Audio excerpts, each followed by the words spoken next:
이 시간 우리 모두에게 주신 하나님의 약속된 말씀은 신약성경 로마서 8장 24절에서 28절까지 말씀 우리 한 목소리로 합독합니다.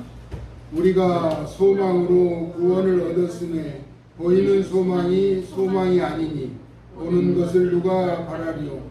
만일 우리가 보지 못하는 것을 바라면 참음으로 기다릴지니라.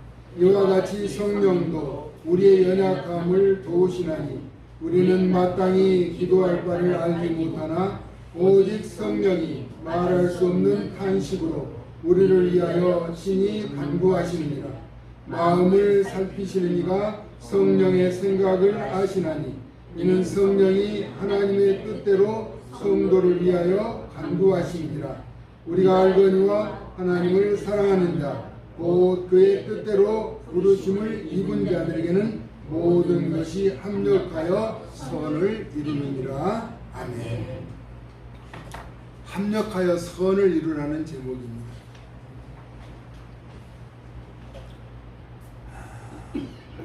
다 잘되는 일은 무엇일까요? 더불어 사는 세상에서 시사하는 바가 크다고 할 수 있습니다. 나 혼자 잘되는 것은 당사자는 좋은 일이겠지만 나머지 모든 사람이 힘든 것이 순위를 우선시하는 세상에 통용되는 방식이다. 양동이에요. 양동이라고 하면은 깊이가 한 40cm, 35cm 정도 되는 안에는 어느 흠이 없는 밋밋한 물을 또 어떤 곡식을 운반하는 또 보관하는 그런 데 사용하죠. 양동이에 개 한 마리를 넣어두면은 개는 어떻게 해서라도 그 양동이를 빠져나온다. 근데 양동이 안에 개를 여러 마리 넣어놓으면은 빠져나오지 못한다. 어떻게 해서든지 올라오려고 부단히 노력해서 올라오면은 밑에 있는 개가 그 개의 발을 붙잡고 끌어내리고 계속해서 반복되기 때문에 많은 개가 있을 때 나오지 못한다라고 하는 것입니다. 이런 현상을 크랩 멘탈리티라고도 하는데 남들이 성공하는 모습을 눈뜨고 보지 못하고 끌어내리려는 마음가짐과 태도를 말하는 것이라고 합니다. 동서고금을 막론하고 보편적으로 인간에게서 나타나는 비뚤어진 마음으로 자신보다 잘난 누군가가 있을 때 그 사람을 깎아내리려는 끌어내리는 자신과 같은 선상에 놓이길 바라는 비뚤어진 평등심의 발현이라고도 합니다. 우리 속담에 사촌이 땅을 사면 배가 아프다는 말과 같은 것이죠. 하지만 2017년 12월 10일 미국 달라스에서 마라톤 대회가 열렸는데 1등으로 달리던 뉴욕 정신과 의사 챈들러 셀프가 결승점을 불과 183m를 앞두고 쓰러진 거예요.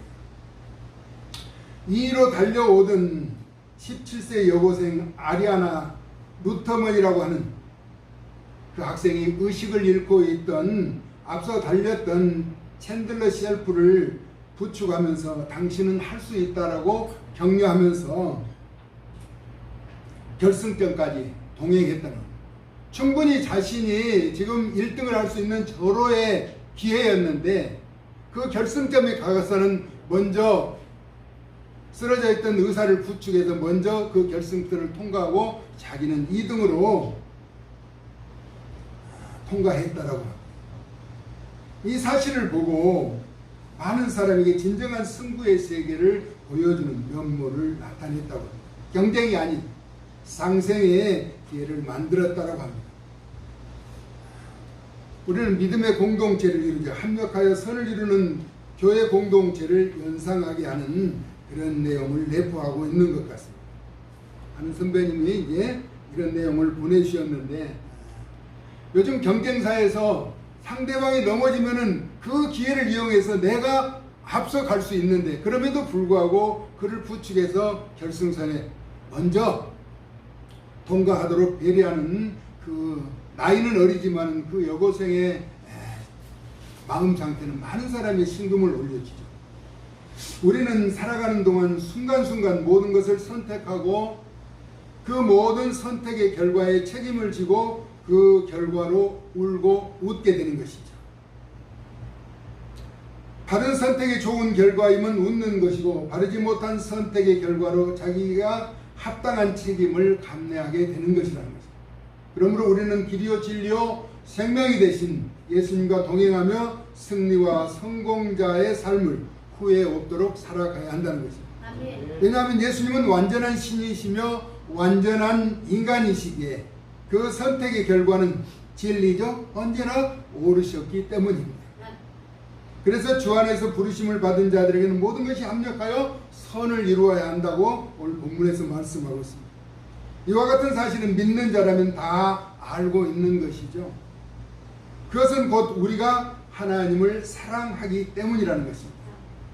먼저 하나님 우리를 사랑하셨기 때문에 우리는 하나님을 사랑하고 예수님을 신뢰해야 합니다. 그리고 성령님을 의지하며 따라가야 한다는 것입니다. 믿는 자들에게 중요한 3원칙이 존재하죠. 믿음, 소망, 사랑이라고 말합니다. 바울은 고린도전서 13장 13절에서 우리에게 항상 있는 것으로 믿음, 소망, 사랑이라고 말하고 있습니다. 물론 그 중에서 사랑이 제일이라고는 말합니다. 그 이유는 우리가 믿음이 있다고 하더라도 사랑이 없으면 아무것도 아니라고 사랑의 소중함을 설명하고 있죠. 그러면 바울이 우리에게 항상 간직하는 세 가지를 설명하였는데 그 배경은 과연 무엇일까 하는 것입니다. 장차 가야 하는 하늘나라에 대하여 말하기를 우리가 지금은 거울로 보는 것 같이 희미하나 그때는 얼굴과 얼굴을 대하여 볼 것이요 지금은 내가 부분적으로 아나 그때는 주께서 나를 아신 것 같이 내가 온전히 알리라. 그것은 우리가 소망하며 기다리는 하나님의 나라를 말한 것입니다. 지금 우리가 아는 것 같지만 다 알지 못하고 보는 것 같지만 다 보지 못한다라고 하는 것입니다.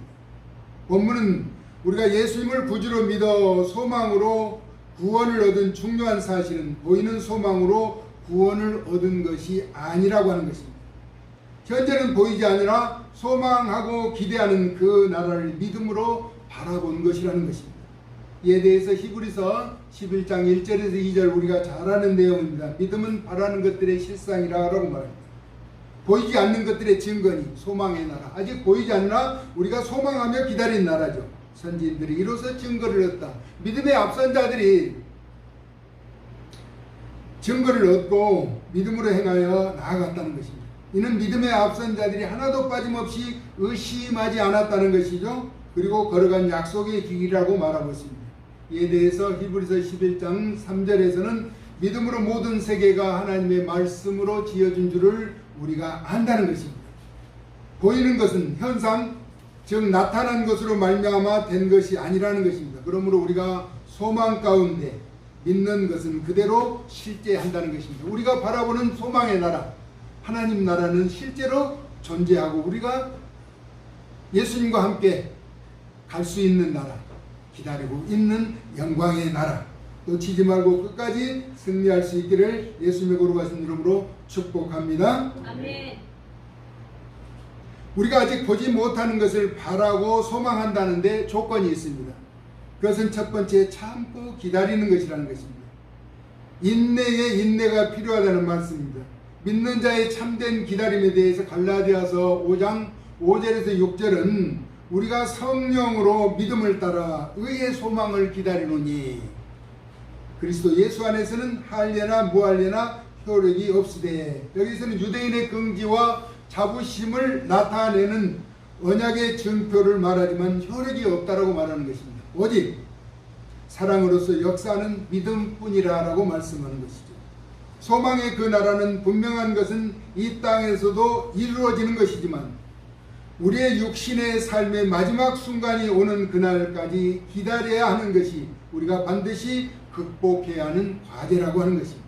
그것이 곧 구원을 이루는 여정이기 때문입니다. 할렐루야. 네. 기다림에 대한 극치는 히브리서 10장 36절에 큰 상을 받기 위하여 담대함을 버리지 말아야 한다고 하며 또 우리에게 인내가 필요하면 우리가 하나님의 뜻을 행한 후에 하나님의 거룩한 뜻을 행한 후에 약속하신 것을 받도록 하기 위함이라고 말씀하고 있습니다. 그러면서 의인은 믿음으로 말미암는다라고 말씀하고 있습니다. 의로운 자들은 믿음의 결정체로 믿음의 결과로 나타난다는 것입니다. 그리고 아직 눈에 보이지 않는 소망의 그 나라를 사모한 우리는 성령 충만해야 한다는 것입니다. 기다려야도 하지만은 성령 충만해야 한다는 것입니다. 왜냐하면 성령님은 불완전한 우리의 연약함을 도우시는 보혜사이시기 때문입니다. 그리고 우리가 성령 충만해야 하는 이유는 우리가 마땅히 하나님께 무엇을 기도해야 할지를 모르기 때문이라는 것입니다. 성령님은 탄식하시며 우리를 위하여 친히 성부 하나님께 간구하시는 분이시죠. 사실 우리가 살아가는 이 세상을 나름대로 안다고 하지만 눈에 보이고 자기의 경험과 아주 짧은 알의 지식이라는 것이죠. 극히 제한적인 것에 머물고 있다라고 하는 사실인 것입니다. 우리는 보고 듣고 아는 것이 전부인 것처럼 알지만 우리가 듣고 보지 못하는 더 넓고 큰 세계가 있다는 것이죠. 그러나 우리 성령님께서는 이 모든 것을 알고 계시기에 우리를 위해서 탄식하며 기도하신다는 것입니다. 과연 창조주시며 천년을 하루같이 하루를 천년같이 사시는 분과 비교할 수 있겠는가 하는 것입니다. 그래서 하나님의 뜻을 잘 아시는 성령님께서 우리 형편에 따라서 구하시는 것입니다. 그래서 오늘 그 해답을 본문 27절에 기록하고 있죠. 우리가 읽었던 로마서 8장 27절 같이 한번 읽습니다. 시작. 마음을 살피시는 이가 성령의 생각을 아시나니 이는 성령이 하나님의 뜻대로 성도를 위하여 간구하심이니라. 마음을 살피시는 하나님께서 성령의 생각을 아신다는 것입니다. 하나님께서 성령의 생각을 다 알고 계시기 때문에 성령이 하나님의 뜻대로 성도를 위해서 간구한다는 것입니다. 우리 성령님은 어떤 분인가? 고린도전서 2장 10절에 오직 하나님이 성령으로 이것을 우리에게 보이셨나니 성령은 모든 것 하나님의 깊은 것까지도 통달하신다라고 합니다. 대충 아는 것이 아니라 통달한다는 것은 전부 다 알고 계신다는 것이죠. 다시 말하면 우리 하나님께서는 한 사람 한 사람을 한순간도 방심할 수 없으시다는 것입니다. 마치 애들을 물가에 내놓은 부모의 마음과 같은 것이죠. 그러나 각 개인이 거룩한 형상을 닮은 하나님의 인격을 가졌기 때문에 성령 충만하여서 그 거룩하신 성령에 이끌려 살기를 원하신다는 것입니다. 그래서 예수님을 구주로 고백하는 우리 안에는 성령님이 계셔서 늘 우리를 위해서 하나님께 간구하고 계신다는 것입니다. 각 사람마다 다 삶의 형태가 다르겠죠. 그러니까 하나님이 그들의 삶에 합당하도록 하나님 앞에 구하시는데 어떻게 구하신다고요? 탄식으로, 말할 수 없는 탄식으로, 안타까운 마음으로. 그렇죠? 우리가 하나님의 거룩한 영에 순응하며 감동하심에 순종하며 살아야 하는데 그렇지 못하는 것이죠. 우리는 육신을 지고 있기 때문에 계속해서 이완된 마음을 가지고 있다는 것이죠. 그래서 로마서 7장에는 그런 내용을 소개하고 있어요.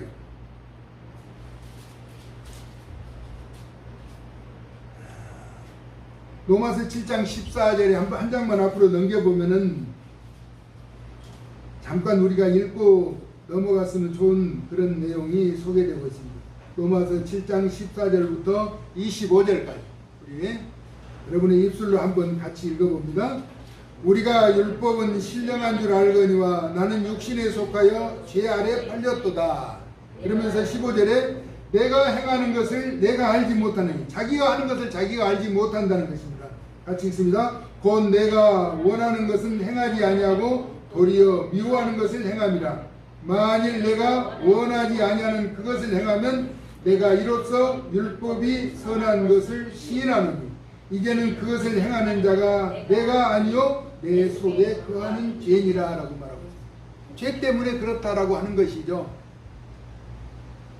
여러분이 이제 18절부터 25절까지 읽어봅니다. 시작. 내 속 곧 내 육신에 선한 것이 거하지 아니한 줄을 아노니 원함은 내게 있으나 선을 행하는 것보다 내가 원하는 바가 선을 하고 도리어 원하지 않는 자기가 원하는 선을 하지 않고 원하지 않는 악을 행한다는 것입니다. 20절입니다. 시작. 만일 내가 원하지 아니하는 그것을 하면 이를 행하는 자는 내가 아니요 내 속에 거하는 죄니라. 그러므로 내가 한 법을 깨달았느니 곧 선을 행하기 원하는 나에게 악이 함께 있는 것이로다. 내 속 사람으로는 하나님의 법을 즐거워하되 내 지체 속에서 한 다른 법이 내 마음의 법과 싸워 내 지체 속에 있는 죄의 법으로 나를 사로잡는 것을 보는도다. 오호라, 나는 곤고한 사람이로다. 이 사망의 몸에서 누가 나를 건져내랴. 우리 주 예수 그리스도로 말미암아 하나님께 감사하리로다. 그런즉 내 자신이 마음으로는 하나님의 법을, 육신으로는 죄의 법을 섬기노라. 늘 그러니까 죄 가운데 빠져있는 우리를 위해서 성령님께서는 탄식하면서 하나님 앞에 기도하고 계신다라고 하는 것입니다. 그러면서 본문 마지막에 우리가 알고 있는 바와 같이 하나님을 사랑하는 자는 하나님의 그의 부르심에 합당하게 모든 것이 합력하여 선을 이루도록 살아야 한다라고 강력하게 주문하고 있습니다. 이는 하늘에 속한 신령한 자의 복에 대해서 에베소서 1장 10절에서 11절에 하늘에 있는 것이나 땅에 있는 것이 다 그리스도 안에서 통일되게 하려 하심이라. 모든 일을 그의 뜻과 결정대로 일하시는 이의 계획을 따라 우리가 예정을 입어 그 안에서 기업이 되었기 때문이라고 말씀하고 있습니다. 유업을 이을 자라는 것이죠. 그 이유는 우리가 그리스도 안에서 전부터 바라던 그의 영광의 찬송이 되게 하려 하신다라고 말씀하고 있습니다. 우리가 예수 그리스도를 구주로 믿는 믿음 안에서 한 소망을 가지고 살아가면서 합력하여 선을 이루어야 하는 근본적인 이유는 하나님이신 그의 아들 형상을 본받아 따라 살도록 미리 정하셨기 때문이라는 것입니다. 그래서 하나님의 아들이신 예수님의 본질을 닮아가야 한다는 그 형상을 본받아 따라 살도록 미리 정하셨다는 것이죠. 물론 예수님이 많은 형제 중에서 맏아들이 되게 하려 하심이라는 것입니다. 맏아들이신 예수님에 대하여 바울 사도는 골로새서 1장 18절에서 그는 몸인 교회의 머리시다. 그래서 모든 교회는 예수님의 머리로 그가 근본이시오 죽은 자들 가운데서 먼저 나신 분이라는 것입니다. 이는 친히 만물의 으뜸이 되려 하심이라고 언급하고 있는 것이죠. 그래서 미리 정하신 우리를 부르시고 부르신 우리를 의롭다 하셨으며 영화롭게 하셨다는 것입니다. 의롭다는 것은 로마서 3장 26절에 보니까 예수님을 믿는 자를 의롭다라고 정의하고 있습니다. 예수님을 믿는 자. 그러므로 우리가 이미 택함을 입어 믿음과 소망과 사랑으로 하나 되어 성령 충만함으로 부르심에 합당한 열매를 맺도록 합력하여 선을 이루어 하나님의 기쁘신 뜻을 나타내는 거룩한 변화의 삶을 사는 존귀한 자들이 되어야 한다는 것입니다. 우리 모두 구주이신 예수님의 존귀하신 이름으로 축복합니다. 아멘. 우리가 하나님의 뜻에 합당한 삶을 살기 위해서는 우리는 때로는 기다려야 한다는 것입니다. 내 때가 아닌 하나님의 때를 기다리면서 성숙해 가는 것이죠. 그러기 위해서는 우리에게는 성령 충만이 하나님의 깊은 곳까지라도 통달하시는 성령이 우리 안에서 탄식하며 우리를 위해서 기도하시는 거죠. 왜냐하면 우리는 하나님의 거룩한 뜻을 다 알지 못하기 때문에 나를 통해서 무엇을 원하시는지를 우리가 다 알지 못하기 때문에 내주하시는 성령님의 감동하심을 따라서 순종하며 따라가야 한다는 것입니다. 그러기 위해서는 나 혼자의 힘으로 되는 것이 아니죠. 합력하여 선을 이루어야 한다는 것입니다. 앞서 서두에 양동이에 개 한 마리는 올라갈 수 있지만 여러 마리 개가 있을 때는 서로 다투기 때문에 못 올라간다. 근데 가만히 생각해 보면은 개들이 조금만 양보하고 포개고 올라서면은 쉽게 넘어가고 양동이를 넘어간 개가 그 발을 잡아주면 쉽게 넘어갈 수 있는 것. 공동체의 삶도 마찬가지라는 것입니다. 서로 손잡아주고 격려해주고 위로해주면서 믿음의 한길을 갈 때 우리는 그 영원한 영광의 나라를 소망하며 이 땅에서도 하나님의 거룩한 뜻을 나타내면서 성령이 탄식하며 기도하시는 믿음의 아름다운 역사를 이루어갈 수 있는 공동체를 세울 수 있게 된다는 것입니다. 우리 모두 내주하시는 성령님의 인도하심 따라서 하나님의 거룩한 뜻을 쫓아 예수님의 보혈로 성결함을 입은 우리 모두 하나 되어서 주께 영광 돌리는 변화의 삶을 사는 역사의 주인공들이 다 되어질 수 있기를 사랑 많으신 예수님의 거룩하신 이름으로 축원합니다. 아멘. 고맙고 감사하신 하나님, 우리가 하나님을 사랑하며 예수님을 신뢰하며 성령님을 의지하며 하나된 삶을 살기를 원하는 가운데 있습니다. 하나님, 우리 가운데 함께 하셔서 탄식하며 기도하시는 성령님의 위로와 또 간섭하신 가운데 의지하며 주의 거룩한 뜻을 쫓아 살아갈 수 있도록 저희들을 주장하시고 사용하여 주시되 세상이 우리를 미혹하며 유혹하는 악한 사단의 계기에 흔들리지 않고 옳고 바른 분별력을 가지고 거룩한 뜻을 쫓아 승리의 삶을 살아갈 수 있도록 은총을 덧입혀 주시기를 원하옵고 예수 그리스도의 존귀하신 이름으로 축복하며 기도 올리옵나이다. 아멘.